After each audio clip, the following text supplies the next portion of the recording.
네, 안녕하십니까. 공업화학 8번째 강의 시작하도록 하겠습니다. 아마 지금 그 8번째 강의 들으시는 여러분들은 중간고사를 쳤을 거예요. 그래서 중간고사가 지금 아마 시험 범위가 1장에서 6장까지 되었을 텐데 7장 이어갖고 이제 8장, 7장까지는 이제 시험 범위를 안는 게 7장이랑 8장이랑 연관돼요. 지난 시간에 배운 게 우리가 양자론과 원자 구조에 대해서 배웠는데 이번 시간에는 그 앞장에서 배웠던 이제 원자 구조에 대해서 전자 배치와 이제 화학적 주기성에 대해서 강의를 하려고 합니다.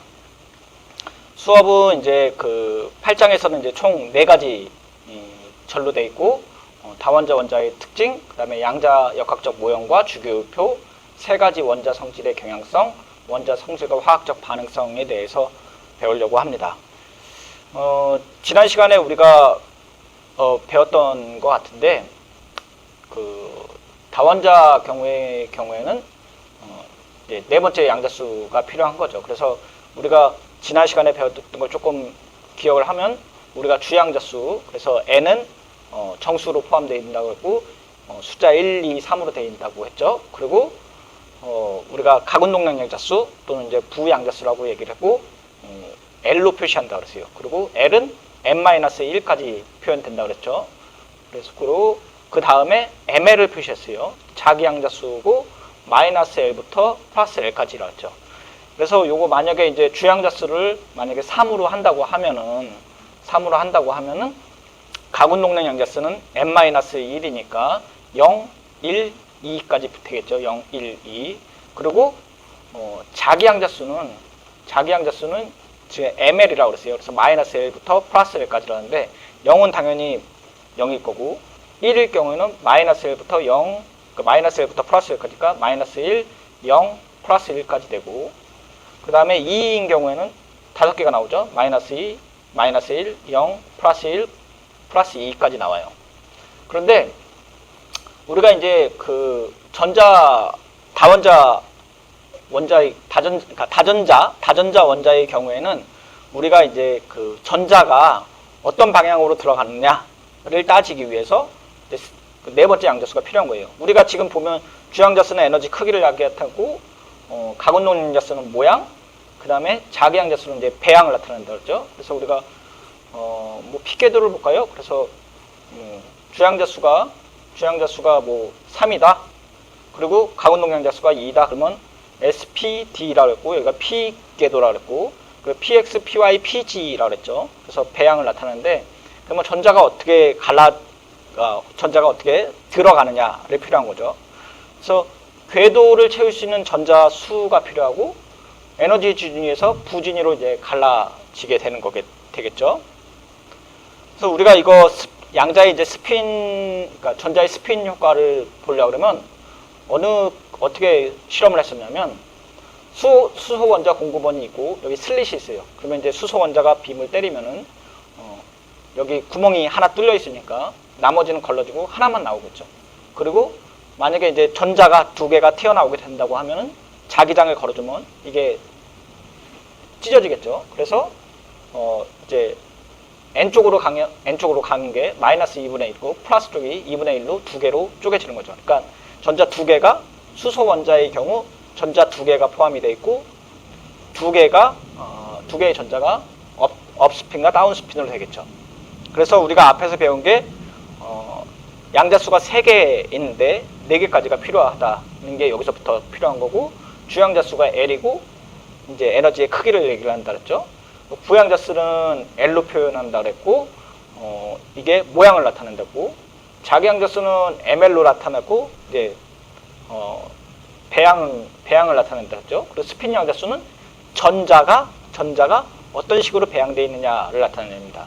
그래서 뭐 다시 계속 똑같은 얘기가 반복되지만 N은 양의 정수를 갖고 있고 부양자수, 그러니까 가운동량 양자수죠. 그리고 n-1까지가 되고 자기양자수는 마이너스 1부터 플러스 1까지고 대신에 스핀 양자수는 2가지밖에 없어요. 플러스 2분의 1, 마이너스 2분의 1까지 됩니다.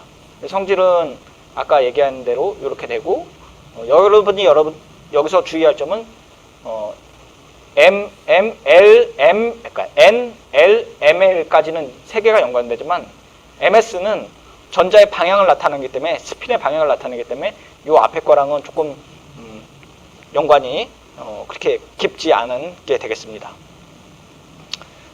근데 이 다전자 원자의 특징을 보려고 하면은 우선 몇 가지 원리를 알아야 되는데 우선 파울리의 베타 원리가 있습니다. 파울리의 베타 원리는 파울리라는 사람이 얘기를 한 거고 우리가 이제 베타 원리라고 하는데 우선 같은 원자의 두 전자는 네 가지 양자수를 가질 수 없다고 돼 있고 에너지 준위의 차이는 ES와 EP의 에너지가 이제 다른 원인은 핵전하와 전자 반발력 그리고 궤도함수의 모양 거리에 따른 이제 확률 분포가 되겠죠. 우리가 그 앞에서 이제 확률 분포로 이렇게 나타났던 거가 되는데 우리가 이제 가리움 효과와 침투 효과가 발생을 하게 됩니다. 예를 들어서 우선 가리움 효과부터 볼까요? 가리움 효과 보면은 우선 읽어드릴게요. 궤도함수의 에너지에 대한 전자 반발력의 효과에서 총 핵전하를 가진 전자가 실제 경험하는 전자 유효 전자 핵보다 낮고 침투 효과는 궤도함수 에너지에 대한 전자의 모양의 초고 효과인데 이거 어떻게 생각하시면 되냐면 핵이 있고 이 우리가 앞에서 배우는 이제 양자론과 원자 모형에서 핵이 있고 주위에 전자가 돈다고 그랬어요. 그리고 궤도를 돈다고 했는데 양전하가 있고 전자가 도는데 만약에 이제 전자가 돌 때 뒤에 나오나요? 안 나오네요. 우선 전자가 돌고 있는데 전자가 똑같은 위치에 있다고 가정해 볼게요. 핵이 있고 전자가 하나 있고 그 바로 뒤에 똑같은 위치에 전자가 하나가 더 있다고 해볼게요. 그러면 양전하가 전자를 잡아당기려고 하는데 이 전자 뒤에 있는 친구들한테는 뒤에 있는 전자들한테는 그 당기는 힘이 덜 맺히겠죠. 왜냐하면 앞에서 가리우고 있으니까요. 이게 우리가 말하는 가리움 효과입니다. 가리움 효과. 그런데 가리움 효과인데 만약에 전자가 다른 위치에 있어요. 양전하가 있고 전자가 있고 뒤에 전자가 있는 가리움 효과 말고 있고 옆에 있다고 쳐볼게요. 근데 양전하가 매우 강력한 힘을 갖고 있다면 얘도 딸려오는 힘이 크겠죠. 물론 얘도 있고 얘도 있는데 딸려오는 힘이 있었고 안쪽에 있는 전자 궤도보다 바깥에 있는 전자가 안으로 딸려오게 돼요. 얘가 침투 효과입니다. 그래서 이거를 다시 한번 음미해 볼게요. 궤도함수 에너지에 대한 전자 반발력의 효과인데 결국은 원자 핵이 있고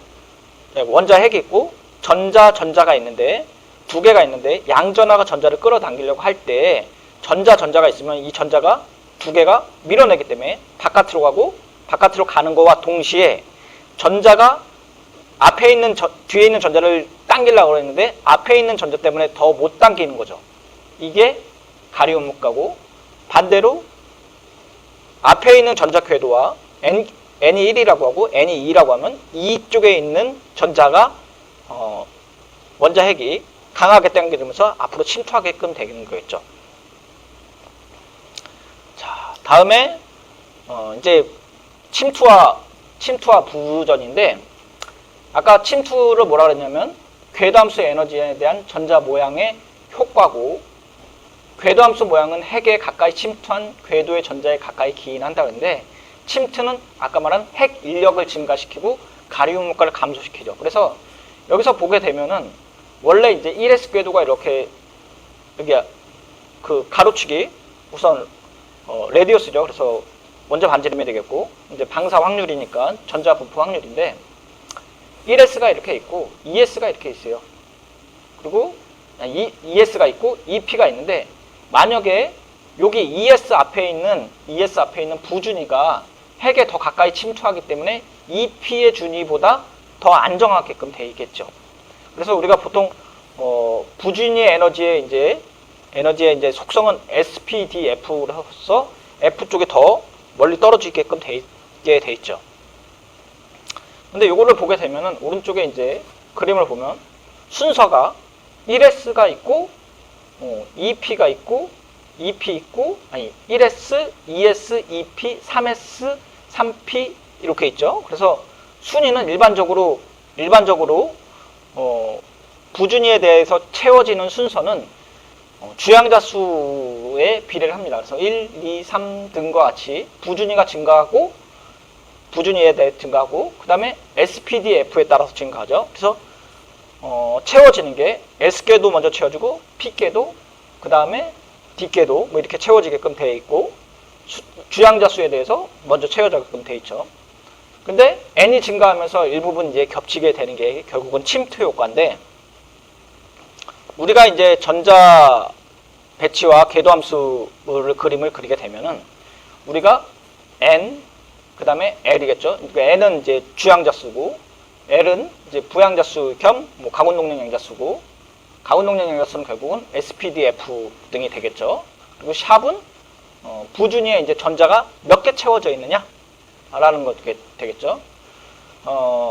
요건 뒤에서 다시 또 나올 겁니다. 그래서 에너지 준위의 각 궤도함수의 그림은 상자, 원형, 선으로 표현이 되는데 어떤 사람은 이렇게 표시하고 어떤 사람은 이렇게 표시하고 어떤 사람은 이렇게 표시해요. 가장 일반적으로 많이 사용하는 게 이제 네모를 사용하고 그 다음에 이제 짝대기로도 표시를 하는데 우리가 이제 전자가 채워져 있는 방향은 보통 일반적으로 화살표를 표현해요. 이게 스핀 방향이라고 하고 위에 표시되어 있는 거 하나 아래로 다운 표시되어 있는 거 있는데 우리가 일반적으로 어떻게 부르냐면 위로 표시되어 있는 게 업스핀 내려주는 게 다운스핀으로 부르게 됩니다. 그래서 업스핀 하나 다운스핀 업스핀 하나 다운스핀 업스핀 다운스핀 이렇게 됩니다. 그래서 우리가 전자 배치를 보면은 원자궤도 함수 내에서 전자들이 분포가 되는데 우리가 여기서 전자가 채워질 때 두 가지 규칙이 생기게 됩니다. 우선 싸움의 원리와 훈투의 규칙이 있는데 싸움의 원리는 아까 가장 낮은 궤도 함수에서 전자 배치가 되고 같은 에너지 그러니까 훈투의 규칙에서는 같은 에너지 궤도 함수가 여러 개이면 가장 낮은 에너지에서 전자 배치를 평행한 스핀으로 홀전자 수를 최대화로 한다라고 돼 있어요. 정리하면은 싸움의 원리는 낮은 것부터 채워진다. 낮은 것부터 채워진다. 그리고 훈투의 교치는 방이 여러 개면은 뭐 독방 먼저 쓴다. 그래서 여러분들이 혹시 이제 뭐 훈련원이나 아니면 훈련원이라고 하기는 좀 그렇고 뭐 콘도에 갔다고 할게요. 친구들 콘도에 6명이 갔는데 방이 6개다.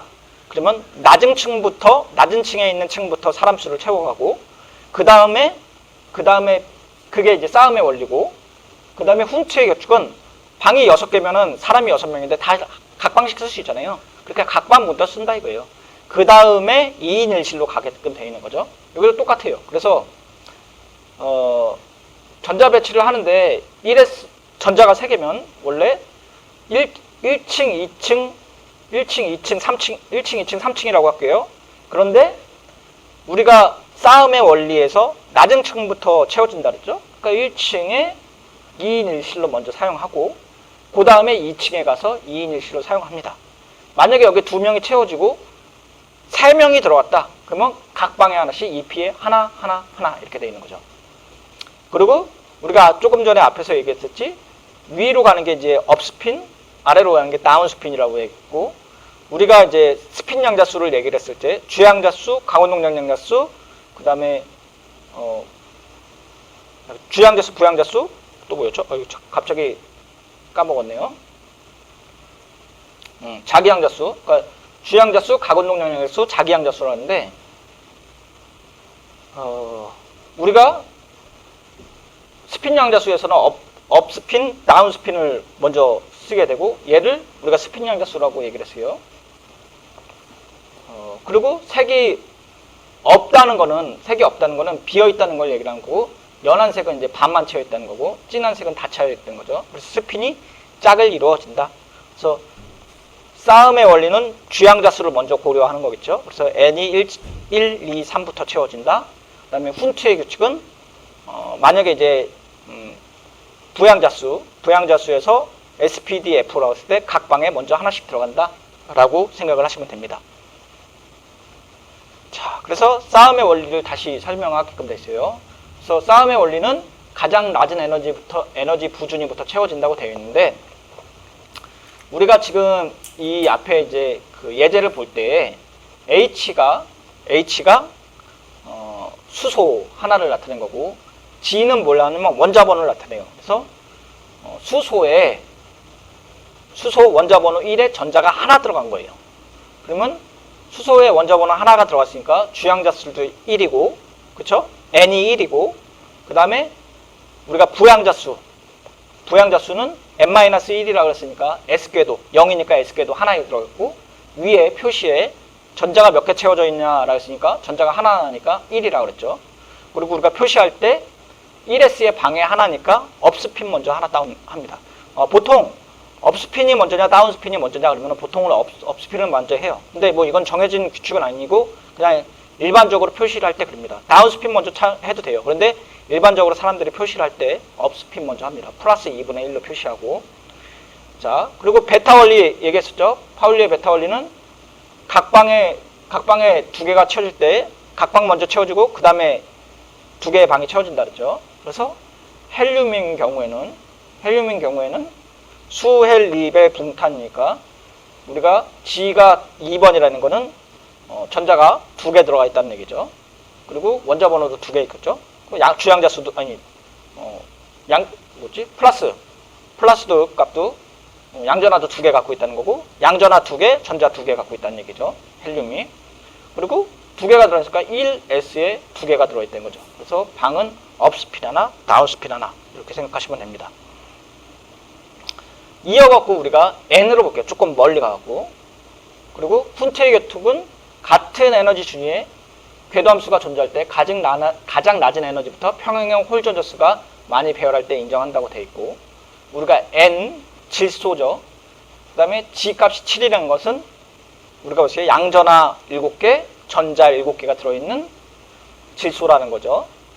그러면은 우리가 전자를 채울 때 S궤도에는 2개, 그쵸? 그 다음에 P궤도에는 3개, D궤도에는 5개라고 그랬어요. 왜냐면 부양자수 나눠질 때 n-1이고, 자기양자수는 ml- 플러스 ml까지 했으니까 1S에 2개, 2S에 2개, 2P에 3개죠. 근데 앞에서 볼 때처럼 2, 2, 3 더하면은 7이 나와야겠죠. 2, 2, 3 더하면 7이 나와야 되고, 1S 2개, 2S 2개, 2P 3개가 들어가야 됐죠.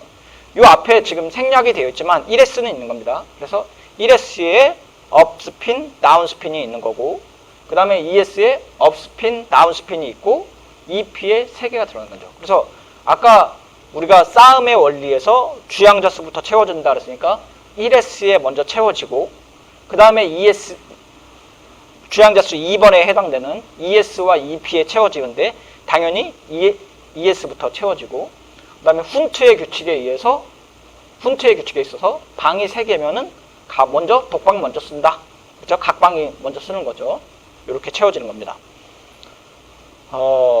예제를 한번 볼게요.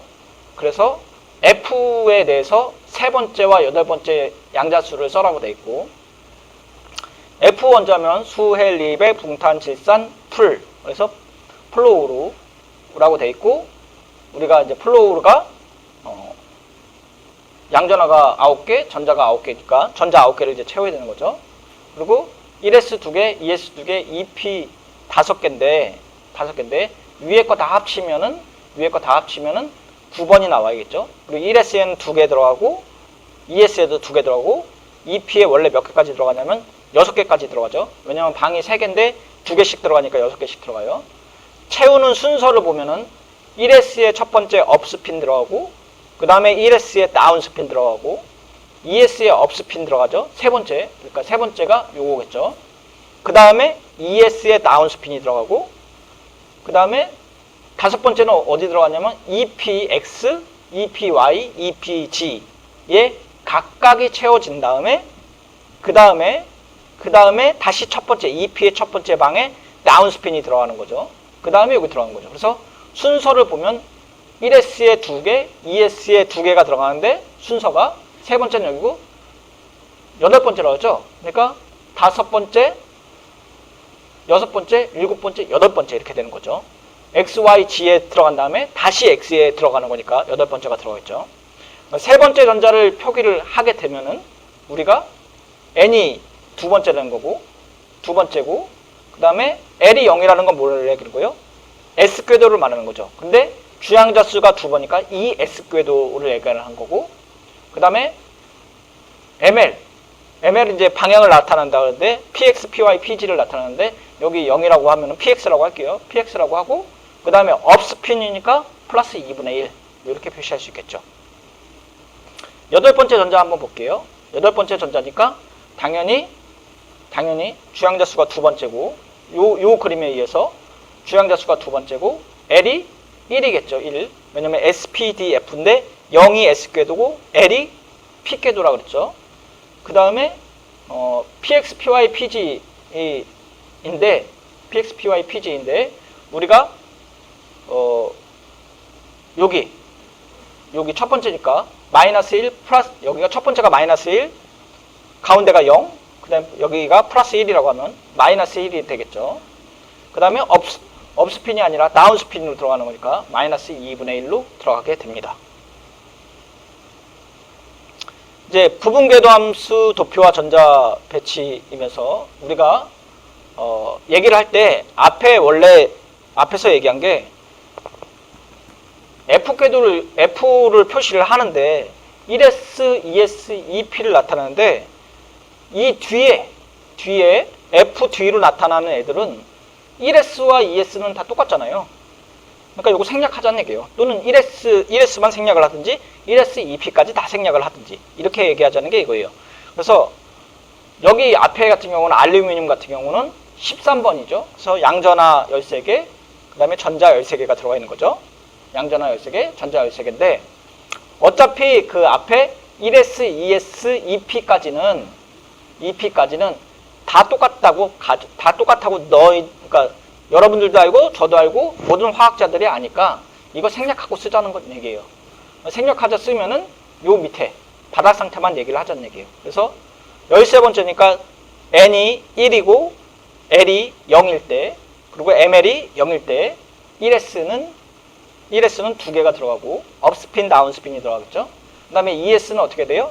N이 2이고 L이 n-1이니까 0, 1 붙어드니까 여기는 어떻게 돼요? 0이 들어가겠죠. 그 다음에 여기는 P궤도니까 1이 들어가겠죠. n-1이니까. 그리고 여기 지금 m의 값이 마이너스 1부터 플러스 1까지니까 S는 1이고 P는 3개가 나온 거죠. 그래서 방이 3개가 나온 거고 똑같이 3S, 3P가 나온 거고, 그래서 여기 차근차근 들어가는 거죠. 1S, 2S, 2P까지 들어가고 그 다음에 들어가는 게 3S, 3P가 들어가는데 앞에 거 생략하고 이렇게 표시하자는 거죠. 3S에 먼저 들어가고 3P에 들어가는 거죠. 그리고 축약 상태의 바닥 전자 상태는 가로 안에 비활성 가치를 나타내는데 이거 뭘 얘기하냐면 이 앞에 생략된 거 요만큼 있죠. 1S부터 2P6까지의 요 상태를 네온으로 표시한다는 얘기예요. 네온의 전자 배치가 이렇게 되니까 앞에 다 생략하지만 안 쓰기도 그러니 네온으로 쓰고 그 다음에 3S, 2P1, 3S2, 2P1으로 쓴 거죠. 그러니까 네온은 1S2, 2S2, 2P6까지가 전자 배치를 갖고 있으니 그냥 네온으로 표시를 하고 나머지 갖고 있는 알루미늄의 바닥 전자 배치를 이렇게 표시하자는 거죠. 축약이라니까 좀 줄여서 사용한다는 얘기겠죠. 자, 그래서 한번 볼게요. 이제 1번부터 10번까지 말고 11번부터 18번까지 쓰면 나트륨부터 알루미늄까지 쓴다는 거죠. 원자 번호가. 그런데 우리가 1S, 2S, 2P6까지는 똑같다고 했으니까 앞에 어떻게 해요? 그냥 네온으로 쓰겠죠. 네온으로 쓰고 뒤에 있는 바닥 상태 전자만 쓰겠다고 하니까 3S에 하나 들어가는 거죠. 그런데 우리가 앞에서 배운 것처럼 1S, 2S, 2P가 10개죠. 전자가. 그리고 3S에 하나 들어오니까 10 플러스 1이니까 여기 11번 똑같이 나오게끔 돼 있죠. 그리고 마그네슘은 12번이니까 1S부터 2P까지가 10개, 그 다음에 3S에 2개면은 여기 2개 들어가죠. 표시할 때는 네온에 3S에 2개가 들어가 있는 거죠. 네온은 똑같이 얘기했지만, 뭐 반복하겠지만, 네온은 1S, 2S, 2P까지의 상태를 압축하는 거죠. 그리고 14번에 넘어가 볼게요. 14번, 15번까지 가고 18번까지 가볼게요. 18번까지 가보면은 우리가 3P에서 하나, 둘, 셋, 넷, 다 6개까지 올라가면서 전자가 하나 올라가는 거죠. 그리고 축약된 전자 배치도 하나씩 올라가겠죠. 그래서 3S, 3P까지 쭉 올라가는 거죠. 3P에서 전자가 하나씩 채워지니까 3P1부터 3P6까지 채워지게 됩니다. 그러니까 보통은 전체 전자 배치를 쓰는데 전자 배치를 쓰지 않고 축약된 상태로 쓰면 이렇게 쓸 수 있다는 얘기죠. 전자 배치 주기율표 족인데 주기율표는 이제 같은 족에 위치한 원소 동일한 최외각 전자 요 밑줄 보시고 최외각 전자 배치를 갖게 됩니다. 주기율표의 같은 족에 위치한 원소는 유사한 화학적 성질을 사용해요. 그래서 우리가 앞에서 위험물질론 배웠듯이 우리가 알칼리 금속이라고 하면 또는 알칼리 토 금속이라고 하면은 물을 닿으면은 격렬한 반응이 일어나서 수소가 발생되었고 폭발 성질을 갖고 있다 그랬잖아요. 그 얘기가 이 얘기예요. 그래서 같은 최외각 전자가 만약에 다 똑같이 하나라고 하면은 물과 격렬한 반응을 일으킨다. 그래서 유사한 화학적 성질을 사용하고 비슷한 최외각 전자 처치는 화학적 행동과 관련이 있다고 얘기를 했죠. 그래서 우리가 보면은 여기죠. 여기가 1족, 2A족, 3A, 4A, 5A, 6A, 7A, 8A족이고 여기에 있는 애들은 다 비슷한 성질을 갖고 있는 거죠. 수소를 제외한 나머지 리튬, 나트륨 뭐 밑에 쭉 애들은 금속, 알칼리 토 금속이고 물과 반응을 하면 격렬하게 반응해서 수소를 발생한다 그랬죠. 이 알칼리 토 금속 2A족. 그리고 여기 이제 7A족은 우리가 할로겐 원소라 그랬죠. 그래서 우리가 할로겐 화합물 뭘 배웠었냐면은 청정소화 약제 배웠었죠. 청정소화 약제 배웠었고 또 뭘 배웠었죠? 청정소화 약제. 그래서 CCl4 그래서 이제 가스계 소화 약제 배울 때 한번 배웠던 것 같아요. 그래서 수헬 리베 붕탄 질산 그러면서 알루미늄까지 외웠는데 그 다음에 칼륨이죠. 칼륨이 밑에 있죠. 나트륨 밑에 칼륨이 있고 12분 밑에 칼슘이 있어요. 뭐 여러분들 책에서는 포타슘, 칼슘, 포타슘, 소디움 이렇게 될 수도 있어요. 소디움, 포타슘 이렇게 될 수도 있어요. 그리고 전자 배치를 봤더니 1S의 원이니까 전자가 하나 있다는 거고 1은 주양자수고 S는 부양자수 또는 가운동량 양자수라고 그랬고 그 다음에 1이 전자가 하나 배치되어 있는 거죠. 그 다음에 2S고 이 앞에서부터는 축약된 상태로 지금 표시를 했죠. 그래서 헬륨의 전자 배치를 갖고 있는 거와 똑같으니까 헬륨을 앞에 써놓고 그 다음에 ES1이라고 써놨죠. 쭉 가다가 보면은 여기 헬륨에 ES2에 EP6까지 써놨으니까 이게 네온인데 세 번째 줄부터는 아예 네온으로 썼죠. 네온. 그래서 첫 번째 줄과 두 번째 줄과 세 번째 줄이 있는데 첫 번째 줄에서는 축약된 상태가 없는데 두 번째 줄에서는 헬륨으로 다 썼죠. 축약된 상태 맨 앞에 헬륨이 다 붙고 그 다음에 전자가 하나씩 올라가고 있죠. 세 번째 줄에서도 네온을 쓰고 그 다음에 전자가 하나씩 올라가고 있죠. 그 다음에 싸움의 원리니까 당연히 SPDF로 올라가겠죠. 그래서 S계도 먼저 쓰고 P계도 쓰고 이렇게 되겠죠.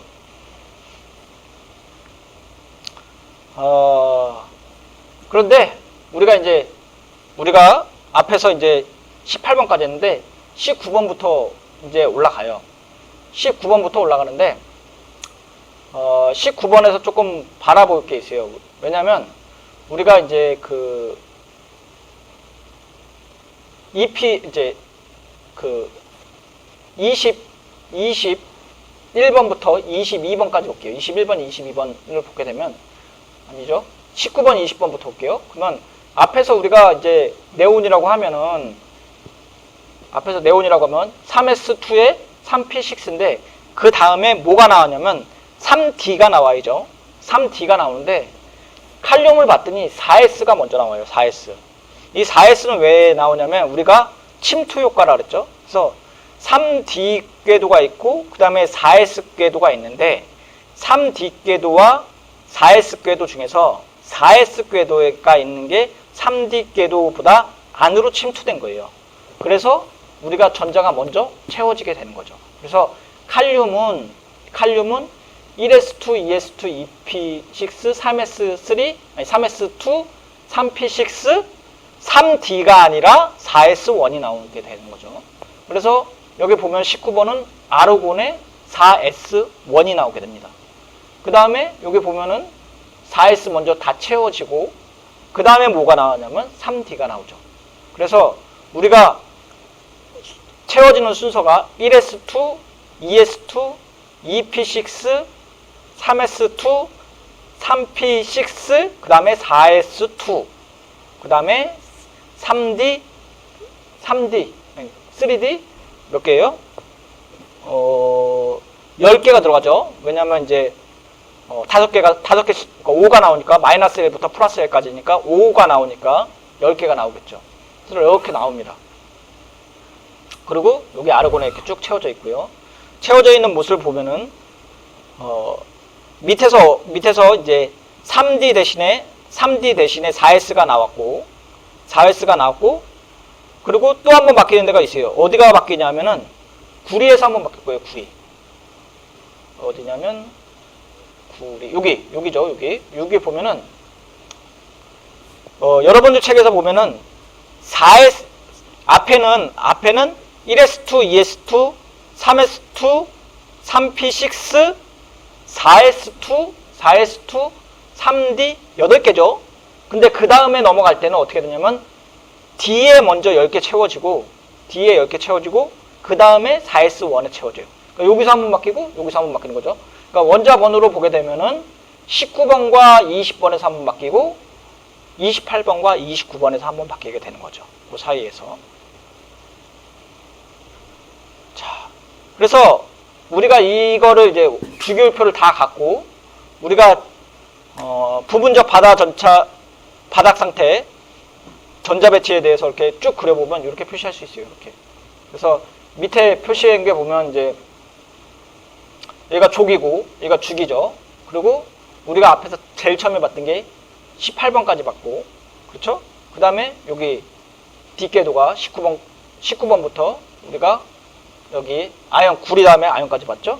아니 크롬까지 봤네요. 여기까지 봤네요. 브롬까지 봤네요. 브롬.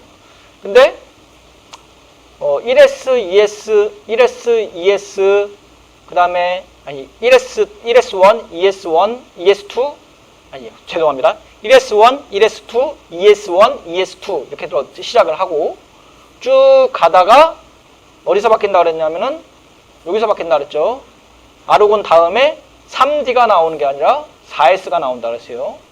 4S가 나오고 구리, 니켈과 구리 28번과 29번에서 3D 8개에서 3D 9개로 가는 게 아니라 3D 10개로 가고 4S에 있는 전자가 D궤도로 넘어가게끔 된다 그랬죠. 그리고 우리가 이제 요거를 볼 때 족 그래서 1A, 2A, 3A, 4A, 5A, 6A, 7A, 8A까지는 족은 다 똑같은 체외각 전자를 갖고 있고 화학적으로 비슷한 성질을 갖고 있었고 여기서 한 가지 더 볼 거는 뒷궤도를 사용하는 애들을 우리가 전이 원소라고 해요. 전이 원소. 그래서 구역으로 보게 되면은 요 앞에 있는 애들은 S궤도, 그러니까 1족과 2족은 S궤도를 사용하고 녹색, 뭐 파란색, 뭐 하늘색이라고 할까요? 뭐 여기 있는 애들은 전이금속을 사용하게끔 되고 그 다음에 전이금속을 넘어가면은 P궤도, S궤도와 P궤도를 사용하게끔 되어 있죠. 그래서 나눠서 볼 수 있다고 생각을 하시면 됩니다. 그 다음에 밑에 있는 애들은 여기 지금 여러분들 사이에는 잘 보이시겠지만 여기 있는 밑에 있는 애들은 요 사이에 있는 꽂아져 있는 거예요. 69번부터 104번까지 꽂아 있는데, 아니 89번부터 104번까지 꽂아 있는데 내부 전위 원소라고 합니다. 내부 전위 원소라고 할 수 있어요. 그래서 4S가 3D보다 먼저 채워진다 그랬어요. 그 이유는 가리움과 침투 효과 때문에 그렇다 그랬죠. 또 이제 전위금속에서 예외적인 전자는 이제 크롬과 구리가 있다고 했죠. 그래서 이거 앞에서 지금 배웠던 거를 이제 종합적으로 정리하면은 전자 배치의 이제 일반적인 원리는 같은 쪽에서 유사한 외부 전자 배치를 갖고 있고, 같은 쪽이죠. 이렇게 전자 S를, 그러니까 일쪽에서는 1S, 그러니까 알카리 금속과 알카리 토 금속은 S 궤도를 쓴다 그랬고, 그 다음에 여기 앞에 그러니까 전위금속은 이제 D 궤도를 쓴다 그랬죠. 그리고 이제 전위금속 외에 3A부터 8A까지는 우리가 P 궤도를 쓴다 그랬어요. P 궤도. 그리고 그 밑에 있는 애들은 이렇게 SPDF로 증가를 한다 그랬죠. 그리고 주기가 올라갈수록 주기로 올라갈수록 1주기, 2주기, 3주기로 갈수록 주양자 수가 늘어나죠. 1S, 2S, 3S, 4S, 5S, 6S, 7S처럼 올라가게 되는 거겠죠. 그리고 궤도함수를 채우는 순서는 이제 낮은 궤도함수부터 차례대로 채워지고, 전자의 범주에는 이제 핵심부의 전자, 그래서 우리가 코어 일렉트론이라고 하고, 바깥에 있는 거를 아우터 쉘 일렉트론이라고 하고, 또는 이제 원자가 전자라고 얘기를 합니다. 그리고 주양자 수의 제곱에 그 에너지 주의 궤도함수의 총수가 해당되게끔 되어 있죠.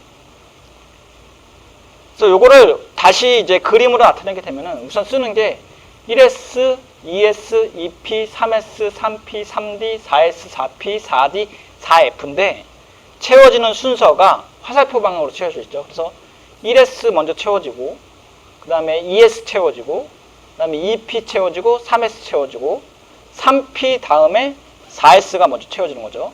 그 다음에 3D 채워지고 3P가 채워지는데, 그 다음에 4P 다음에 4D가 아니라 5S가 되게 되는 거죠. 그리고 우리가 유의할 게 3P 다음에 4S로 채워지는 게 우리가 전자번호 19, 20에서 이렇게 된다 그랬고, D궤도에서 원래 4S 다음에 3D가 돼야 되는데, D궤도에 8개 다음에 9개가 아니고 10개가 되는 게 구리에서 그렇게 된다고 했죠. 대각선으로 된 것 같아요.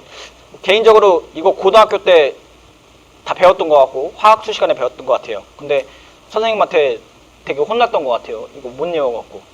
어쨌든, 그래서 우리가 보게 되면은 이게 1주기, 2주기, 3주기, 4주기, 5주기, 6주기, 7주기고, 이렇게가 세워지는 게 족이겠죠, 족. 그리고 방향으로 이렇게 채워진다 그랬어요. 그래서 N은 가로에 대한 거니까 이제 주기에 해당되겠고, 상수이고, 그 다음에 L은 이제 세로 상수니까 이렇게 되는 거겠죠. 그리고 여기 이제 S궤도에 해당되는 게 L 값이기도 하고, 이제 첫 번째 S에 하나 있는 게 알카리 금속, 두 개 있는 게 알카리 토 금속이라고 그랬죠. P궤도에 있는 게 아까 3A부터 8A까지 쓴다 그랬어요. 그리고 M 플러스 L 값이 대각선의 상수예요. 그래서 요렇게 더하면은 2P와 3S가 더하면 5잖아요. 5가 이게 대각선의 상수가 돼버리겠죠.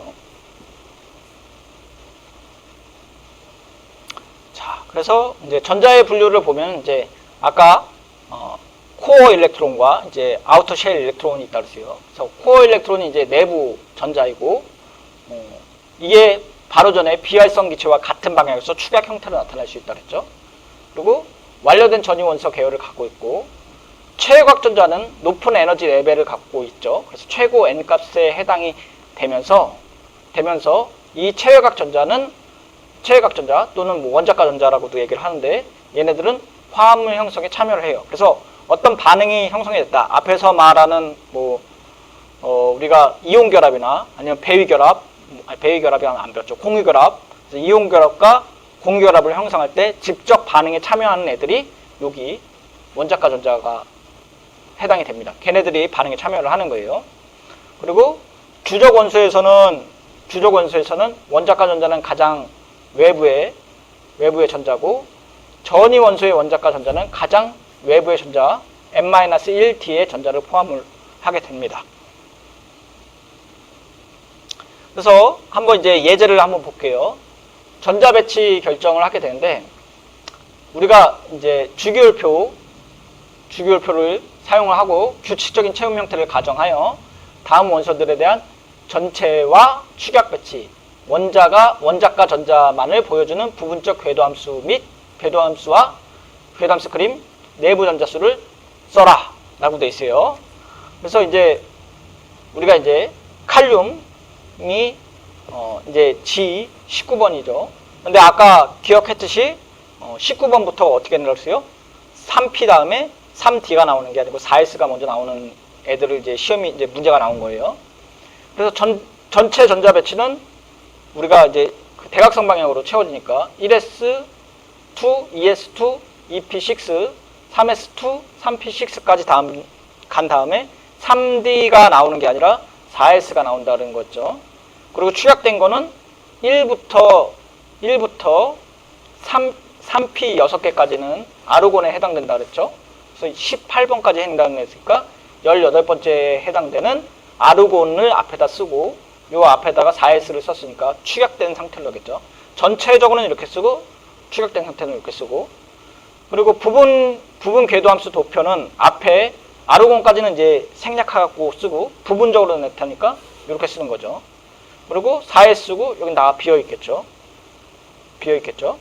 그리고 여기서 여러분들이 봐야 되는 게 4S가 나오고 3D 나오고 4P가 나온다는 거. 그리고 4S는 방이 1개고 P궤도는 3개고 D궤도는 5개라는 거. 그리고 내부 전자 코어 일렉트론은 어떻게 된다 그랬어요? 여기 축약된 표시 아르곤에 해당되니까 18개에 해당되는 거죠. 그리고 실제로 그러니까 화학 반응에 참여하는 애들은 4S 전자 1, 얘네들이 화학 반응에 참여를 한다고 했습니다. 두 번째 애고, 이제 G가 43번이다. 33번이고 똑같이 하라는 거죠. 43번이니까 양성자가 43개고 전자도 43개죠. 그래서 이제 쭉 씁니다. 1S부터 4D까지 썼고, 우리가 이제 축약된 상태니까 크로늄까지 썼죠. 그래서 요 앞에까지 쭉 쓴 거예요. 부분 궤도함수니까 차례대로 채워지는 거죠. OS 채워지고 4D 채워지는데 5개 채워지면 되는 거예요. 그 다음에 내부 전자는 36개까지 포함이 되는 거죠. 이거를 풀 수 있으려면은 그 아까 대각선으로 되어 있는 그 방법을 외워야 되고, 각각 S에 2개, P에 6개, D에 10개 이렇게 채워지는 걸 알아야죠. 그 다음에 F에 14개가 들어가야겠죠. 그리고 우리가 싸움의 원리와 파울리의 베타 원리 2개 다 알아야 되고, 가리움 효과도 알아야 되는 거죠. 여기 납이에요. 그래서 82번에 대해서 써라. 되게 복잡하죠. 되게 길어요. 전체 전자 배치 82번에 되는 거니까 굉장히 길어요. 굉장히 긴데 앞에서 말한 요대로 계속 채워지는 거죠. 계속 채워지고 82번까지 쓰면 돼요. 아이고. 그래서 위 앞에 있는 이제 그 위첨자로 되어 있는 애들, 얘가 다 합치면 82가 된대요. 좀 헷갈리긴 하겠네요. 그리고 축약된 전자 배치인데, 얘는 이제 우리가 말하는 제논이에요. 제논이고, 그 이제 뒤에 쓰는 건데, 뒤에 쓴 거죠. 6S, 4F 14개, 5D 10개, 6P 2개가 되겠네요.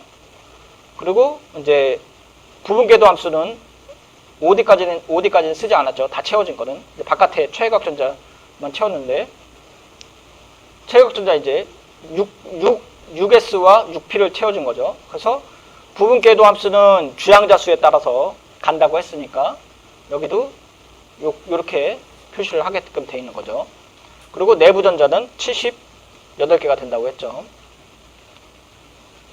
자, 다음에 나갈 게 이제 원자 크기예요. 이게 다른 탑이고, 3가지 원자의 성질에 대한 경향성인데, 우리가 이제 금속이나 단원자 분자 같은 경우는 인접한 원자의 핵 간의 거리가 반이에요. 그러니까 원자의 크기를 어떻게 아느냐?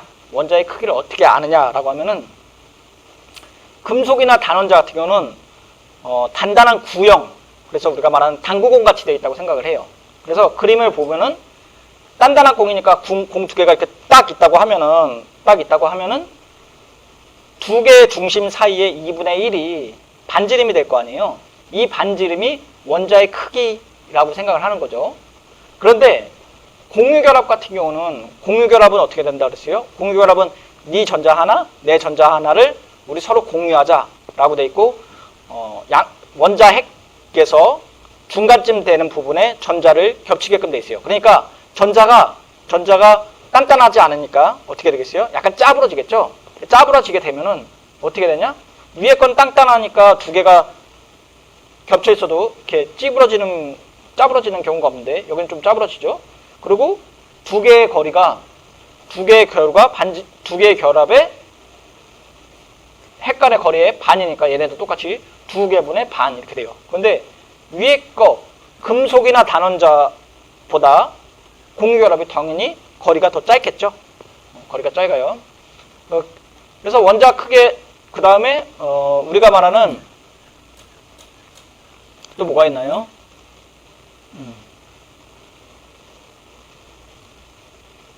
C와 아니네요. 다른 게 없는 것 같은데. 요거는 지금 보니까 C와 CL을 비교한 거예요. 그래서 얘네는 지금 같은 애들끼리 비교를 했는데 다른 애들끼리 공유 결합을 하면은 어떻게 되느냐를 물어본 거예요. 자, 원자 크기의 경향인데 족에서는 주양자수가 우세하죠. 그러니까 이렇게 세로로 되어 있는 밑으로 가면 갈수록 원자 크기는 증가한다는 거고, 다음에 이제 오른쪽으로 갈수록 이제 주기에서 오른쪽으로 갈수록 크기가 감소한다고 되어 있어요. 이거 나오나? 나오네요. 자, 볼게요. 그림으로 전체적으로 그림으로 한번 볼게요. 여기 보면은 주기에서 이렇게 세로로 보게 되면은 아래로 내려가면 내려갈수록 원자 크기는 커져요. 당연하겠죠. 왜냐면 내려가면 내려갈수록 크기는 뚱뚱해지니까 커지겠죠. 그런데 이렇게 세로로 봤을 때는 작아져요. 반대로 작아져요. 이렇게 가면 갈수록. 그래서 방향을 앞에 있는 그러니까 내려가면 내려갈수록 원자 반지름은 커지고 오른쪽으로 가면 갈수록 전자 반지름은 작아진 거죠. 이거 왜 그러냐 하면은 전자가 들어가 있는데 우선 밑으로 가면 밑으로 갈수록 주양자 수가 많아지고 껍질이 더 증가하는 거잖아요. 그렇죠? 껍질 자체가 증가하는 거예요. 주양자 수가 증가한다는 거는. 근데 오른쪽으로 가면 갈수록 감소한다는 거는 껍질은 변하지 않아요. 여기는 주양자 수니까 1S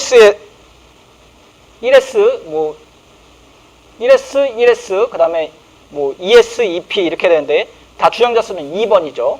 그래서 두 번째 껍질에 대한 거죠. 그리고 내려가면 내려갈수록 이제 주양자 수가 내려가는 거고, 오른쪽으로 가면 갈수록 작아지는 거는 여기 안에는 하나인데 여기가 조금 더 잘 짜부러지는 거예요. 짜부러지니까 얘가 좀 작아지겠죠. 전자가 많으면 많을수록. 그래서 이 경향을 보게 되면은 이렇게 될 수 있어요. 자, 헬륨, 네온, 아르곤, 크세늄, 제논 이렇게 되어 있는데 처음에 여기만 볼게요. 뛰는 부분 말고 내려가는 부분. 옆으로 주기에서는 종 말고 주기에서는 점점점 왼쪽에서 오른쪽으로 갈수록 작아진다 그랬어요. 그러니까 이렇게 쭉 내려가죠.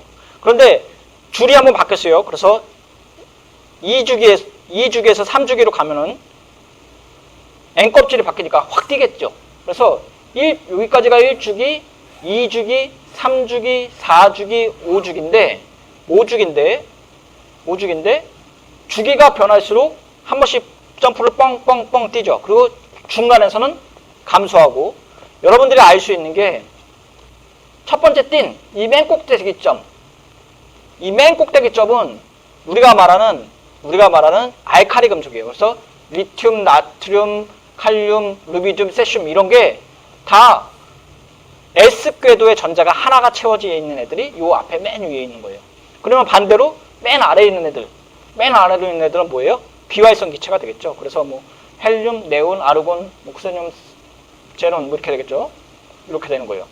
그래서 번호로 보면은 1번, 2번, 3번, 4번, 5번, 6번, 7번, 8번, 9번, 10번, 그 다음에 11번 이렇게 되는 거죠. 이렇게 되는 겁니다. 예제 한번 볼게요. 원자의 크기로 원소의 정렬을 하게끔 되어 있습니다. 그래서 주교율표만 사용해서 그림 보지 말고 원자의 크기가 감소하는 순서대로 각 주족의 원소의 집단을 정렬해라. 그래서 요 순서가 주교율표 보지 말고 원자의 크기가 어느 게 더 큰지 한번 이렇게 나열해 보라는 얘기죠. 그래서 칼륨, 마그네슘, 스트론륨 뭐 이렇게 있고 쭉 있어요. 그래서 계획은 N 껍질이 커지면은 증가하고 오른쪽으로 원자 번호가 증가하면 증가할수록 원자 크기는 작아진다는 걸 알고 있어야겠죠.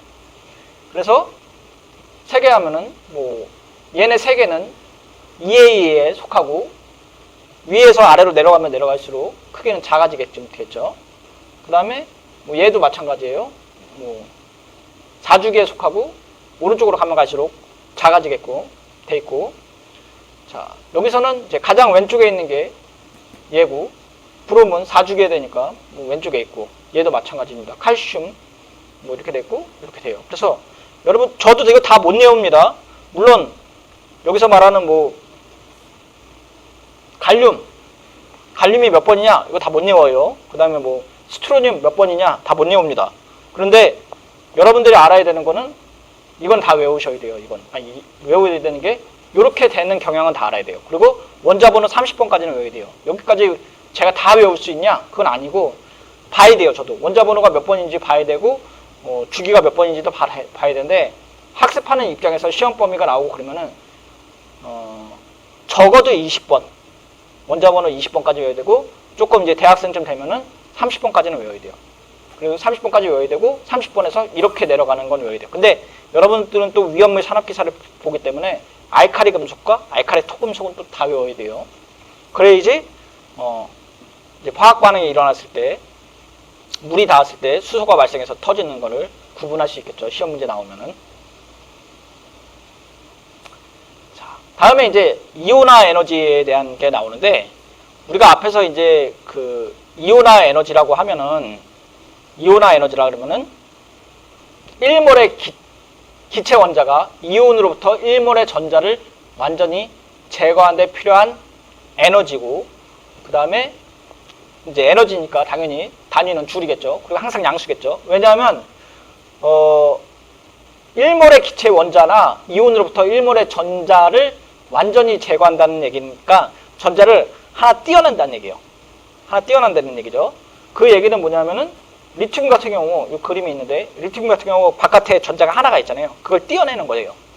띄어내는 거니까 당연히 나 전자 껍질에 1S에 요만큼 있고 2S에 이만큼 있는데, 요만큼은 내가 조금 안정한데 밖에 있는 거는 좀 불안정한 애들이니까 니네들이 가져가, 이거죠. 그런데 두 번째에 보면은 전자가 두 개 있으니까 한 번 띄어가고 두 번째 갈 때는 또 띄어가는 거죠. 그래서 1차 이온화 에너지가 주기가 작을수록 족이 커질수록 증가하고, 만약에 이제 베릴륨이나 붕소, 이제 질소랑 수소액 같은 경우는 이제 반전이 일어나죠. 왜냐하면 전자 부껍질이 증가하기 때문에. 이온화 에너지가 이제 갑자기 빵 뛴다. 이 빵 뛴다는 거는 최외각 전자수가 예측이 가능을 하겠죠. 그리고 이온화 에너지가 주기성이 가능을 한데, 얘 그림이, 여기 있는 그림이 여기에 있는 그림을 뒤집어 놓은 거랑 똑같죠. 그래서 앞에서 이제 리튬이 맨 위에 있었고 알카리 금속들이 맨 위에 있었잖아요. 얘 그림을 뒤집었다고 생각을 하시면 됩니다. 뒤집으면은 이렇게 되는 거죠. 맨 아래 알카리 금속들이 맨 아래 깔리게끔 돼 있겠죠. 그 다음에 바깥에 이제 그 비활성 기체들이 맨 위에 이렇게 있겠죠. 근데 이게 여러분들 그 수능 문제나 아니면은 이제 공무원 시험 문제에 굉장히 많이 나오는 토픽 중에 하나예요. 이 부분이. 그래서 이온화 에너지를 갖고 이온화 에너지를 갖고 전자가 번호가 몇 번이냐 이런 걸 예측하는 게 시험 문제 굉장히 많이 나왔던 것 같아요. 어쨌든 뭐 각설하고 우리가 보면은 이거 3차원 도표 그래프인데 여기서 보면은 이제 x, y 지출이라면 x는 이제 우리가 말하는 조기겠죠, 족. 그래서 1족, 2족, 3족, 4족, 5족, 7족, 8족까지 있고 그 다음에 얘네가 주기죠. 그 다음에 y축 이제 지축, 그러니까 x, y 지축이면 얘가 이온화 에너지라고 하면은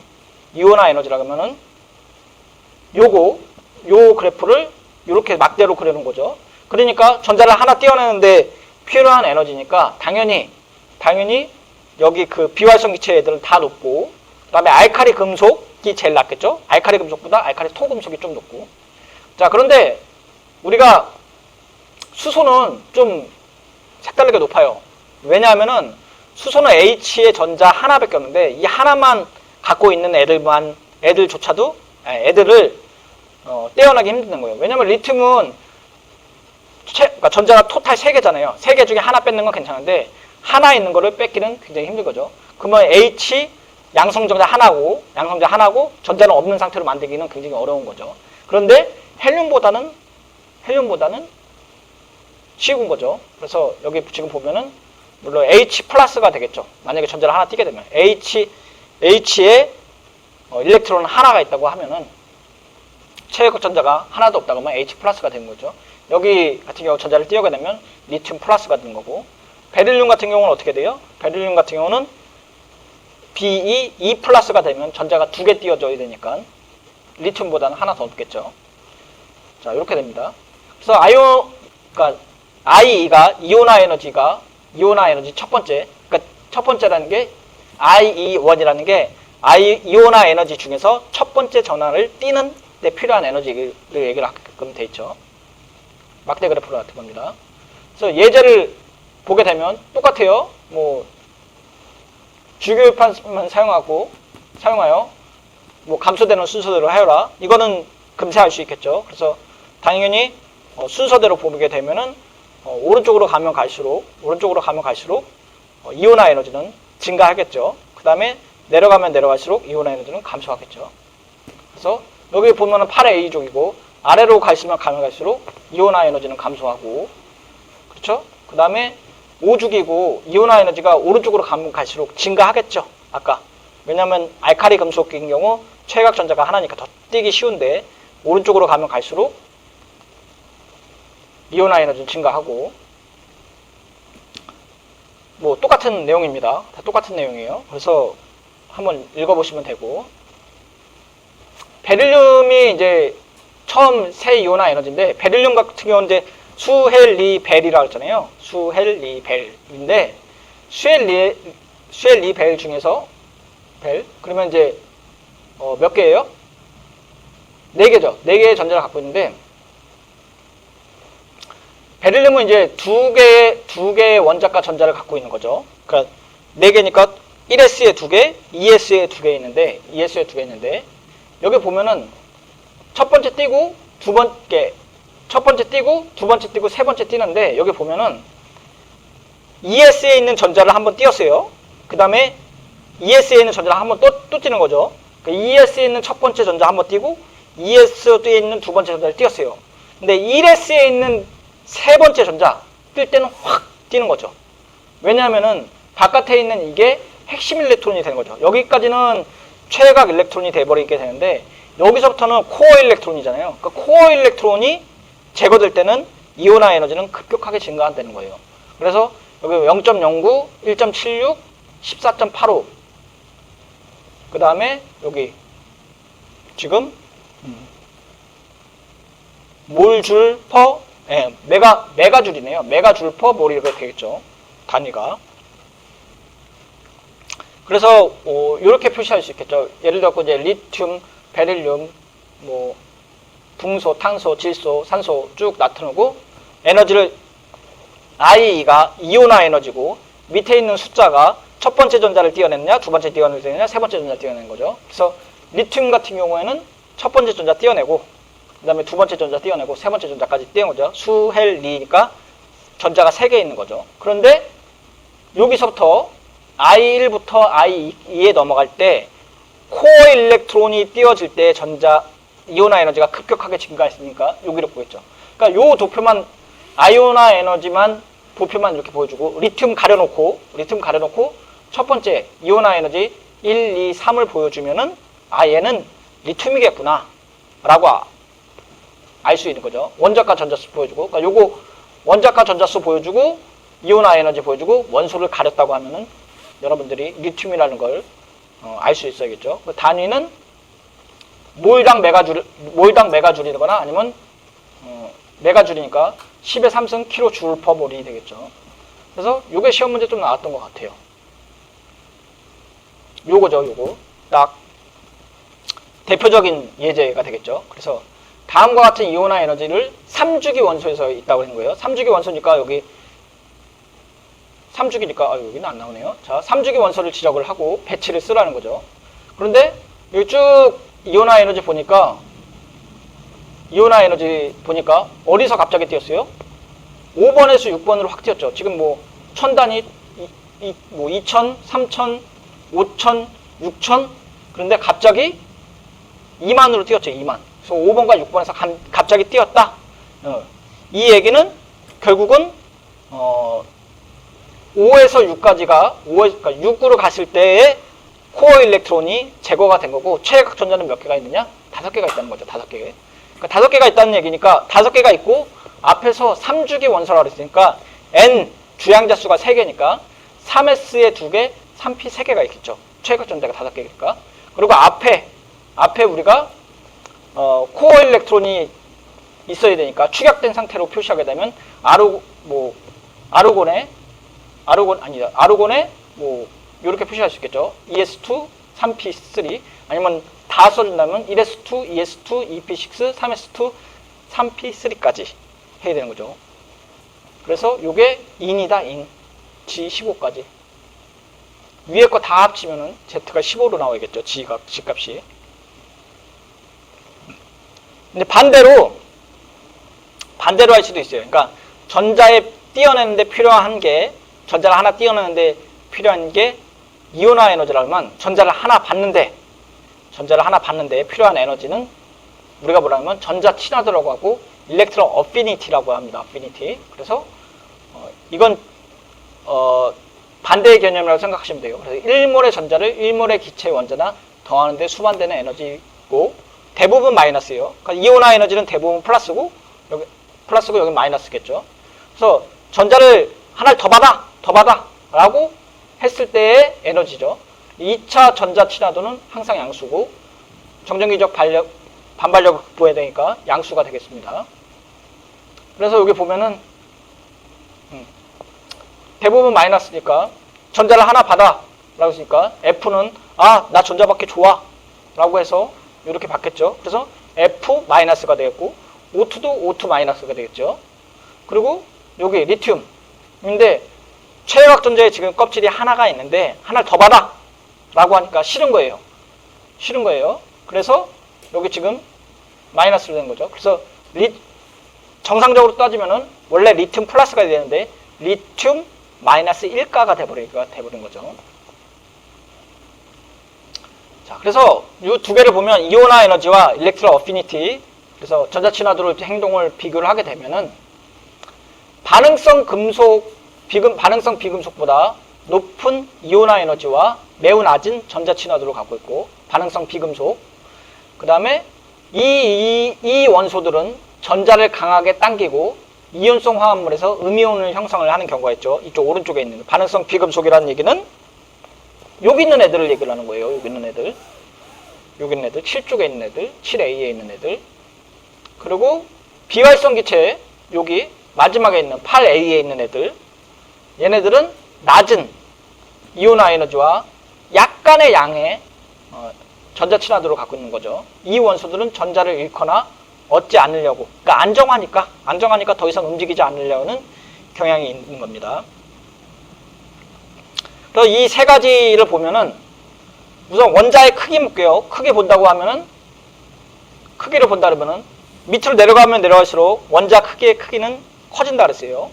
그리고 오른쪽으로 가면 갈수록 원자의 크기는 작아진다 그랬죠. 여긴 지금 이 그림은 두 개 다 증가를 그리는 거예요. 그래서 왼쪽으로는 가면 갈수록 그리고 내려가면 갈수록 원자의 크기는 증가한다고 됐고 우리가 설명을 할 때는 오른쪽으로 가면 갈수록 작아진다고 얘기했었죠. 그리고 이온화 에너지는 위로 가고 오른쪽으로 가면 갈수록 이온화 에너지는 증가한다고 되어 있습니다. 그래서 색깔로 보면은 오른쪽이 시뻘겋죠. 근데 반대로 전자친화도 일렉트론 어피니티는 오른쪽으로 가고 위로 가고 오른쪽으로 갈수록 증가가 되지만 예외적인 경우가 되게 많아요. 그래서 시험 문제는 일렉트론 어피니티보다는 원자의 크기나 아니면 이온화 에너지로 시험 문제가 많이 나와요. 이쪽은 예외적인 경우가 되게 많기 때문에 어쨌든 이온화 에너지에 반대되는 개념이긴 하지만 정확하게 주기성을 띠거나 그러지 않죠. 금속의 경향성인데 우리가 이제 금속은 위험물 산업기사에서 배웠듯이 우리가 제2류 위험물, 제3류 위험물 이렇게 배웠던 것 같아요. 제2류 위험물이 가연성 고체고 그다음에 제3류 위험물이 자연발화성 및 금수성 물질이죠. 근데 그때 배웠듯이 금속은 높은 용융점과 이렇게 반짝반짝 빛나는 성질이 있어요. 그리고 열 전도도 높고 전기 전도도 높아요. 그러니까 어떤 열을 가하면은 반대쪽까지 열이 전달되는 능력이 좋은 거죠. 그리고 전기를 통했을 때 반대쪽까지 전자가 통하는 그런 성질도 굉장히 많이 갖고 있고 금속이니까 이렇게 휘면은 잘 휘어질 수 있겠죠. 그리고 금속은 대부분 다 전자를 잃고 양이온이 되려는 경향이 있고 쉽게 산화돼요. 그리고 금속은 일반적으로 강한 환원제죠. 그래서 우리가 제1류 위험물이 산화성 고체랬고 제2류 위험물이 가연성 고체 또는 환원제라고도 얘기를 했었어요. 환원제. 그리고 금속의 이온성 화합물은 이온성 산화물은 그러니까 금속은 이온성 산화물을 생성하고 소용액 상태에서 염기성을 띠죠.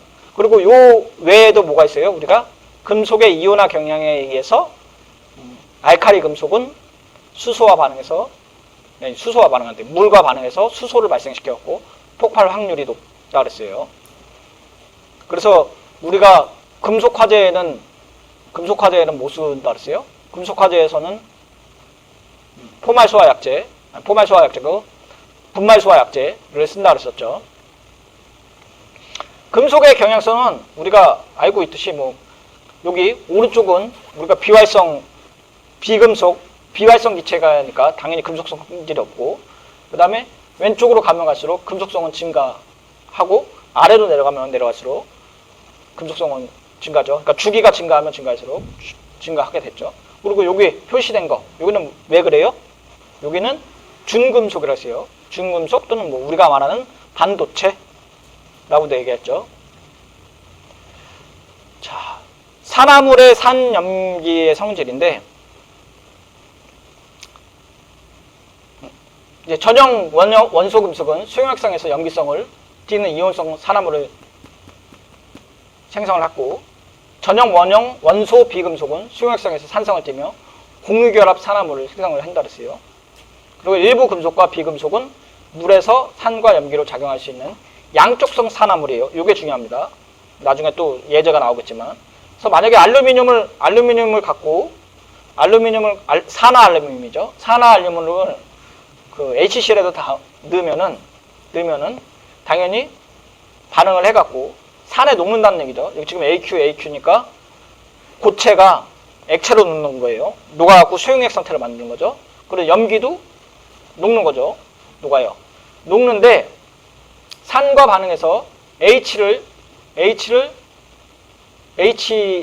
산소를 이쪽으로 주고 Cl을 이쪽에 받는 거죠. 반대로 여기는 다 같이 결합을 해서 이렇게 되는 거죠. 그래서 양쪽석 산화물인데 우리가 양쪽석 산화물이 몇 가지 있어요. 양쪽석 산화물에 보면은 산과 염기를 보면은 이거 빨간색도 있고 알루미늄도 있어요. 근데 우리가 앞에서 배웠듯이 이 알루미늄은 얘네는 양쪽석 산화물이에요. 그리고 오른쪽은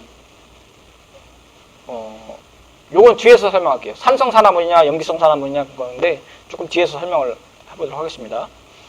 그래서 우리가 단원자 이온의 전자 배치를 보면은 주기의 양쪽 끝의 원소들이 전자를 얻거나 이르면서 외곽 준위를 채워요. 그리고 그 결과 비활성 기체의 전자를 갖고 이를 비활성 기체와 등전자라는 거에 같다는 얘기죠. 결론 이 얘기는 뭐냐면 앞에서 여기 한번 볼게요. 예를 들었고 이게 주기율표인데 플로우에 일렉트로 어피니티 때문에 전자를 하나 받았어요. 전자를 하나 받으면은 어떻게 되면 F-인데 이 F-의 전자 배치도는 네온이랑 똑같다는 얘기예요. 반대로 리튬이 전자를 하나 더 잃었어요. 잃으면은 원래 수회 리베니까 하나, 둘, 세 개인데 여기 세 개인데 하나를 잃었으면 두 개가 되겠죠. 그러면 리튬의 전자 배치는 헬륨이랑 같다는 얘기예요. 여기 똑같죠? 만약에 CL이 전자를 하나 잃었어요. 그러면 설퍼, 황이랑 전자 배치가 똑같게 되겠죠. 여기도 마찬가지예요. 산소가 전자 두 개를 얻었어요. 그래서 O2E-가 되면 얘는 네온이랑 똑같은 전자 배치를 갖게끔 되겠죠. 얘네를 이렇게 얘기한 거죠. 그래서 나트륨이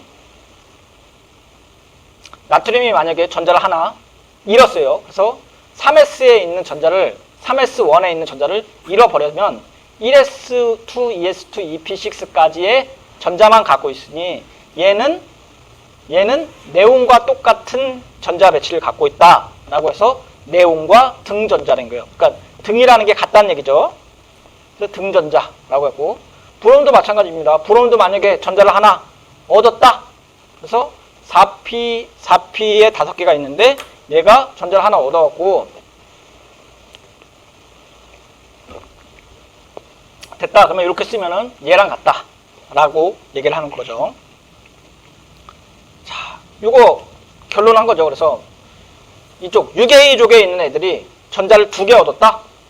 그러면은 8A로 가는 거고 7A에 있는 전자가 하나 받았다. 그러면 8A로 가는 거고 반대로 1A에 있는 애들이 전자를 잃었다. 그러면 8A로 가는 거죠. 근데 똑같이 얘기할 수 있죠. 만약에 2A에 있는 애들이 전자를 4개 잃었어요. 4개. 그러면 어떻게, 3개 잃었어요. 4개? 4개 잃었다고 칠까요? 4개 잃었다고 치면은 하나, 둘, 셋, 4개 되는 거죠. 즉 2A에 있는 애들이 전자를 4개 잃으면은 6A에 있는 전자 배치와 똑같이 된다는 거죠. 그러면서 어떻게 돼요? 만약에 여기에 있는 애들, 그러니까 뭐 대신에 셀레늄이 전자를 얻었어요. 이쪽으로 갔어요. 근데 반대로 갈 수도 있겠죠. 얘네들이 뒤로 올라갈 수도 있겠죠. 예를 들어갖고 뒤에 나오나요? 여기로 볼게요. 칼슘이 전자를 2개를 잃었어요. 그러면 첫 번째 잃을 때는 K로 가겠죠. 한 번 더 가면 어떻게 돼요? 이렇게 가겠죠. 이렇게. 그 얘기는 주기를 바뀔 수도 있다는 얘기예요. 주기를.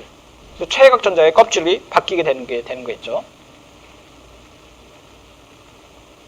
자, 그래서 단원자 이온의 전자 배치가면 유사 비활성 기체 배치는 금속 원자가 가장 높은 에너지 준위를 비울 때 얻어지고 우리가 비워진 NS와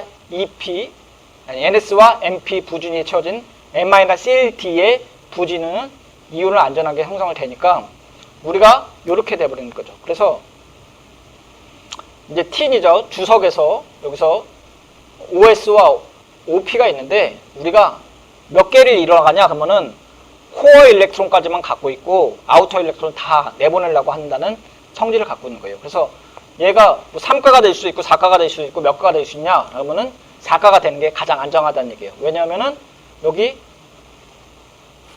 N-1D 부준위의 이온을 안정하게 하기 때문에 그렇게 되는 거죠. 그리고 금속은 Np에 있는 전자를 잃어야지만 비활성 기체를 갖고 있으니까 여기도 마찬가지죠. Np에 갖고 있는 거니까 2개만 잃어갖고 이렇게 된 거죠. 그러니까 4가가 될 수도 있고 2가가 될 수도 있는데 4가가 될 수도 있고 2가가 될 수 있는데 왜 그렇게 되느냐? 그렇게 되는 거죠. 그래서 2가가 될 수도 있고 4가가 될 수 있는데 언제 그렇게 되고 언제 그렇게 되느냐? 이렇게 된다는 얘기예요. 이렇게. 그러니까 T니 2가도 존재하고 4가도 존재할 수 있다. 왜? 이런 이유 때문에 라고 얘기를 하겠죠. 예제를 한번 볼게요. 축약된 전자배치를 이용해서 다음 원소들의 이온의 형성을 나타내는 식을 써라 라고 돼 있고, 아이오딘, 요오드도 요오드, 그 다음에 포타슘, 인듐을 얘기를 했어요. 그리고 얘가 53번이고 19번이고 49번이에요. 7A족, 1A족, 3A족이고 이제 다 썼어요. 전자배치 다 썼어요. 축약된 상태로 쓴 거죠. 그 다음에 전자를 하나 얻었다고 하면은 I-로 되겠죠. 이렇게. 그래서 뭐랑 똑같냐? 제논과 지금 똑같은 등전자니까 얘가 제논과 똑같으니까 이렇게 되려고 했고, 포타슘은 전자를 하나 잃어갖고 이렇게 아르곤과 되려고 그러고, 인듐 같은 경우 두 개로 존재할 수 있죠. 두 개로 존재할 수 있는데 하나 또는 세 개로 이룰 수 있죠. 왜 그러냐? 이런 이유 때문에, 앞에서 얘기한 이유 때문에 이렇게 두 개로 존재할 수 있다 라고 얘기를 할 수 있습니다. 자, 그래서 우리가 지금 이제 그 원자 번호가 있고 에너지가 있는데, 부지 N의 에너지 교차를 보면은 여기 지금 보면은 그래프가 하늘색이랑 녹색이 있는데 20번, 19번이죠. 19번. 19번으로서 보면은 4S, 아까 3D와 4S 중에서 이제 바뀐다 그랬잖아요. 1S2, 2S2, 2P6, 3S, 3S2, 3P6. 다음에 3D가 나오는 거 아니고 4D가 나온다. 3D가 나오는 게 아니고 4S가 나온다 그랬죠. 그때 요게 바뀐다는 얘기예요, 요게. 그래서 우리가 그 지금 4S, 그러니까 4S 부준위가 침투 때문에 3D보다 더 안정해지는 게 요 19번에 대한 거고, 결국은 21번에서 부준위 교차하고 3D가 4S보다 안정하니까 이온을 형성하기 위해서는 4S의 전자가 먼저 떨어진다는 얘기예요. 4S에. 여기서부터. 여기서는 4S의 부준위에 침투하기 때문에 3D보다 더 안정하다는 거죠. 그래서 4S의 전자가 먼저 떨어져 나간다 라는 얘기를 하는 거예요. 자, 여기 한번 볼게요. 그래서 금속 이온의 자기적 특성, 뭐 이거 또 다른 얘기예요. 뭐 다른 얘기로서 갑자기 쌍을 이루지 않는 전자가 하나 또는, 그러니까 앞에서 이온화되는 성질을 얘기를 했다면, 지금은 자기적 성질을 왜 띠느냐에 대한 토픽이 나오는 거예요. 자기적 성질, 그러니까 얘가 자기적 스핀을 갖고 있냐 안 갖고 있냐 라고 하면은 얘를 디아마그네틱, 뭐 파라마그네틱 뭐 이런 얘기를 하는데, 한글로는 상자기성이라고 얘기를 하고, 상자기성 또는 반자기성 얘기라고 하는데, 만약에 최외각 전자가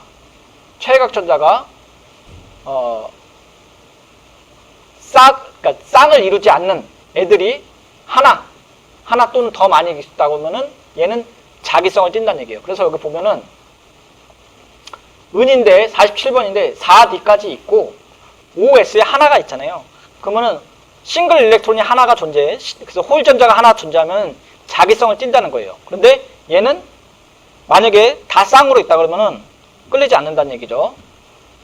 그래서 이걸 어떻게 알 수 있느냐? 만약에 여기다 추를 들고 반자기성 시료를 들고 그 다음에 여기다 자석을 놔뒀어요.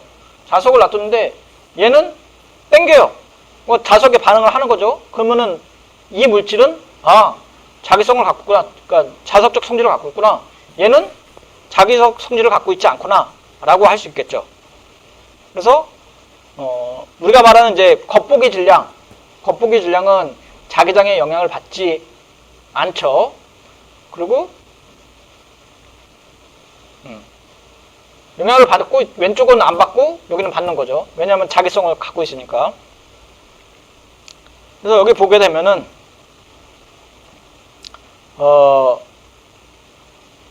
지금 타이타늄이고 22번이에요.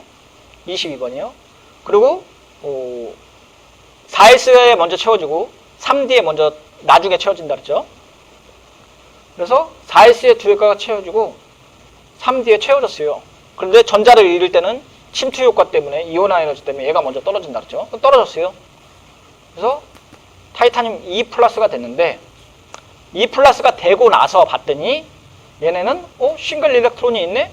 그러니까 상자기성을 갖고 있다고 하는 거죠. 그렇죠? 그리고 이는 3D 전자보다 4S 전자를 먼저 잃었다는 증거가 될 수 있겠죠. 그래서 얘가 먼저 잃었는지 어떻게 알아요? 라고 하면은 이렇게 본다는 거예요. 상자기성인지 반자기성인지 확인하게 되면은 이렇게 확인할 수 있다는 얘기죠. 전이금속 전자를 배치를 쓰고 자기적 성질을 예측하라는 예제 문제가 나오는데 결국은 우리가 이제 전자 배치 쭉 쓰고 얘가 싱글 일렉트론이 있는지 없는지를 확인하면 되겠죠. 그래서 상자기성이 이제 파라마그네틱이고 뭐 반자기성은 디아마그네틱이라고 얘기했어요. 그래서 뭐 25번 크롬 뭐 수은 이렇게 됐네요. 망간 크롬 수은 이렇게 됐고 25번, 24번, 80번이고 전자 배치 쓰면은 이렇게 표시할 수 있고 그죠? 아르곤에다 4s2에 3d고 전자 2개 잃으면은 4s가 먼저 잃으니까 전자가 5개 있을 거고 얘가 D궤도는 방이 5개인데 5개 있으니까 방 하나에 전자가 5개가 다 들어가 있는 거죠. 그러니까 상자기성이겠고 크롬 같은 경우 어떻게 돼요? 크롬은 24번이고 4s1 5d인데 전자를 잃었어요. 3개를 잃었다고 하면은 4s에 있는 거 먼저 하나 잃고 그 다음에 D궤도에 있는 거 2개 더 잃겠죠. 그러면은 여기 뒤에 전자가 3개 남는데 우리가 싱글 일렉트론부터 먼저 채워진다 그랬으니까 이렇게 홀전자가 있으니까 상자기성이고 수은 볼게요. 80번인데 이렇게 표시할 수 있고 가장 먼저 떨어지는 게 어느 게 먼저 떨어져요? 6s가 먼저 떨어지겠죠. 6s가 떨어지니까 이렇게 떨어지겠죠. 근데 F궤도도 방이 7개고 D궤도는 10개죠. 근데 7개의 방에 2개씩 채워지면 14개고 D궤도는 방이 5개인데 2개씩 채워지면 10개인데 다 채워져 있어요. 그러니까 얘는 홀전자가 없고 결국은 얘는 반자기성이라고 예상할 수 있겠죠. 우리가 이온 크기 대 원자 크기인데 우리가 이온이 크냐 원자가 크냐 그 얘기예요. 근데 양이온은 이제 부모 원자보다 작지만 음이온이 크고 그 다음에 이온의 반지름은 n이 커질수록 즉 같은 쪽 아래로 내려가면 내려갈수록 커지게 되는 거죠. 그리고 양이온의 크기는 전하가 증가할수록 작아진다는 거죠. 그래서 등전자 계열, 그러니까 같은 전자가 갖고 있는 계열들은 동일한 전자 배치를 갖고 있는 계열이고 같은 계열에서 이온 크기는 핵전하가 증가할수록 작아져요. 그래서 어떻게 되냐? 이렇게 된다는 거죠. 이렇게. 그래서 가장 큰 게 3-고 2-, 1-, 플러스 1, 플러스 2, 플러스 3 이렇게 된다는 거죠. 그래서 이온 반지름은 어떻게 보느냐? 우리가 아까 단단한 구형으로 돼 있다 그러면은 이거 똑같아요. 단단한 구형으로 돼 있다면 2개를 보고 2개의 거리를 잰 다음에 2개의 거리를 잰 다음에 2분의 1로 쪼개 갖고 봤어요. 그 다음에 공유 결합도 2개를 뺐어요. 이온 결합에서는 어떻게 보냐? 이온 반지름을 보는 게 가운데에서 양성자까지의 거리를 R-로 보고 여기서부터 양성자에서부터 음전하 있는 마이너스까지의 최저 끝에까지가 R 플러스 1으로 보겠다는 거죠. 그래서 이온 반지름은 양성자와 그러니까 플러스 양이온과 음이온의 반지름을 각각 얘기해줘야 되죠. 각각. 근데 근본 원리는 똑같죠. 만약에 얘 2개가 있다면 2개 합쳐갖고 2분의 1로 나누거나 각각을 보겠다는 거나 제가 보기엔 똑같아 보이는데 여러분들은 어떻게 생각하시는지 모르겠네요. 그리고 이온 반지름 대 이제 원자 반지름 얘기했는데 이온 반지름인데 원자 반지름 하게 되면은 요게 껍질에 보면은 이 파란색은 원자 반지름이고 안에 있는 애들은 이온 반지름이에요. 이온 반지름. 그래서 안에 있는 숫자를 잘 보시면은 파란색으로 보게 되면 어떻게 돼요? 186, 160, 143이니까 감소하죠. 그리고 원자 반지름도 감소해요. 그죠? 원자 반지름도 감소하고 이온 반지름도 감소해요. 자, 그리고 넘어갔어요. 넘어갔는데 이쪽으로 한번 갈수록 어떻게 돼요? 여기는 그 110에서 103, 100 이렇게 내니까 감소하게 되죠. 그러니까 앞에 1A부터 3A까지는 이온 반지름도 커지고 이온 반지름도 커지고 원자 반지름도 커지고 여기서도 마찬가지죠. 근데 여기서는 바깥에 있는 게 이제 이온 반지름이니까 이온 반지름이 어떻게 돼요? 감소하게 돼 있죠, 지금. 그렇죠? 근데 크기를 보게 되면은 여기 143과 여기 146 비슷하죠?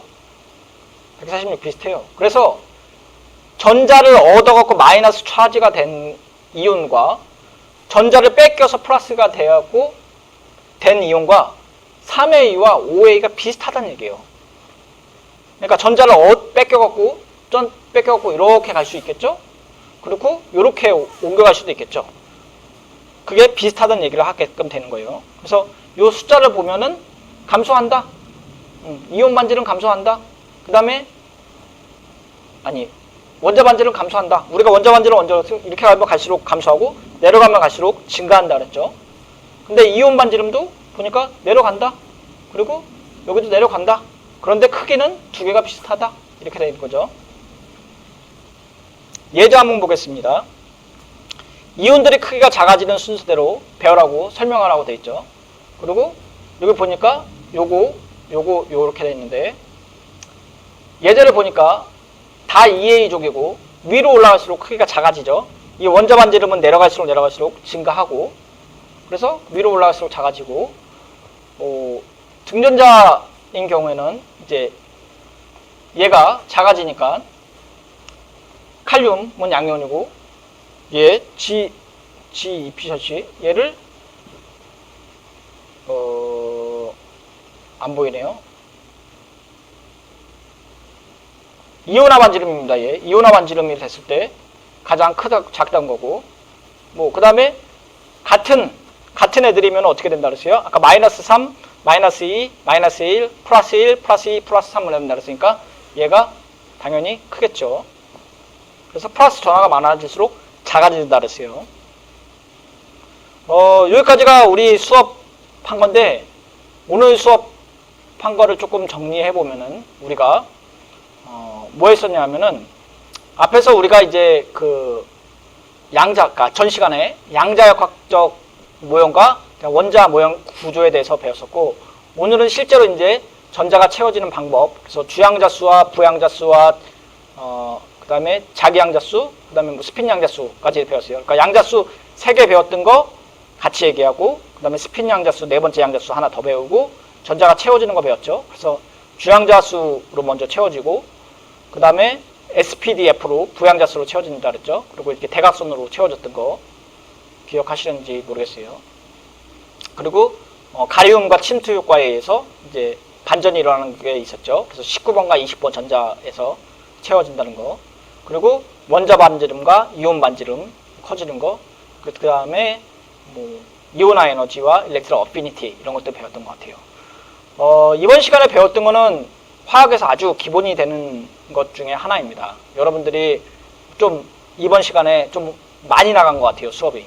어렵기도 하고 앞에 있는 내용이 학습이 안 되면 오늘 배운 내용은 이어지는 내용이기 때문에 어려울 수 있으니까 만약에 이번 수업이 조금 어렵다고 하면은 앞에 수업 다시 반복하셔고 오늘 다시 보시면은 더욱더 도움이 될 거라고 생각을 합니다.